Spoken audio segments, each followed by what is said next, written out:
السلام عليكم الدراري، كنتمنى تكونوا بخير. الصحة ديالكم مزيانة، كلشي واداك. فيديو واحد لكن اخبار عالمية وزوينة ديال بصح كتخص اسطورة الهولندية رود خوليت. شنو قال على زياش وامرابط كتلقى صدمة من اسبانيا، وايضا تشكيلة الفيفا ديال 2023 كتشهد لاعب مغربي، وايضا خبر اخر كيخص زياش مع نيوكاسل. نبداو بالتفاصيل.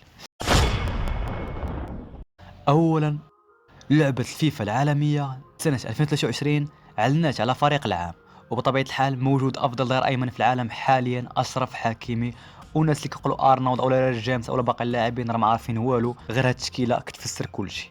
بالنسبة لأمرابط الخوت، حسب الصحافة الإسبانية فجراتها وقالت أتلتيكو مدريد انسحب من السباق نحو ضم الدولي المغربي سفيان أمرابط، وذلك راجع لصعوبة المفاوضات مع فيورنتينا الذي صرح سابقا انه لا يرغب في بيع لاعبه المغربي.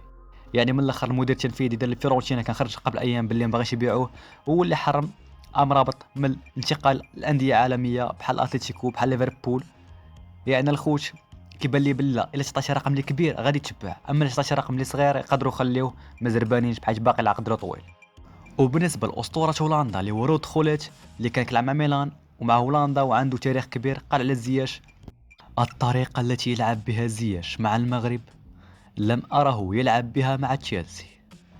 هذا لا يعود اليه فقط، تشيلسي وضعه احيانا في مواقف لا تناسبه، هو يجب ان يلعب فقط على الجانب الايمن يعني كجناح ايمن. وقال أود أن أرى زياش في إسبانيا، وهناك يمكنه الوصول إلى القمة، وسيكون لائقا أيضا في فريق برشلونة. كلا غادي الهضره في شكل، لكن من تيقول يقول اسطوره راه عارف شنو كيقول، واي كلمه قالها راك تخرج على حق وطريقه. ونختموا بعض الخبر هذا حسب صحيفه المنتخب، قالوا باللي ما غاديش يمشي زياش لنيوكاسل. علاش؟ لسببين هما على الشكل التالي. اولا، قالوا باللي المدرب جرام بوتر كان خرج بتصريح بعد المونديال بلي زياش الق وساعد الاداء ديالو بكونه لاعب في تشيلسي، وكان ديما اتصال معاه في كاس العالم. والسبب الثاني هو ان نيوكاسل ما باغاش تخسر هذيك الوحده وانسجام اللي خلقهم مدرب، والفريق حاليا غادي مزيان، وايضا راتب مرتفع لزياش. هادشي كامل يقدر يخلي زياش باللي ما يقدرش يمشي نيوكاسل. اش بالكم الخوت؟ واش هاد الهضره تقدر تكون فري او لا؟ وتهلاو لي في راسكم.